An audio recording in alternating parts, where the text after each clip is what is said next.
সরকারের একটি টেনশন হচ্ছে যে তারা যথেষ্ট শক্তিশালী সরকার হতে পারছে কিনা, দুদক তাদের হাতে থাকছে কিনা, হিউম্যান রাইটস কমিশন থাকছে কিনা, সাংবিধানিক প্রতিষ্ঠানগুলোতে নিয়োগ তাদের হাতে হচ্ছে কিনা, সংসদে তাদের কর্তৃত্ব আছে।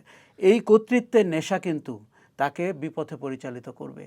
আপনি ইউরোপের দিকে তাকান, বিশ্বের অন্যান্য দিকে তাকান, ওখানে কিন্তু ছোট সরকার এবং সরকার হবে ফ্যাসিলিটেটর।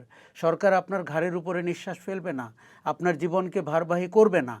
আপনি তারেক রহমান 17 বছর লন্ডনে বা ইংল্যান্ডে ছিলেন। আমি তার কাছে গভর্নেন্সের সেই জায়গাগুলো আশা করি তার সরকারের ভেতর দিয়ে।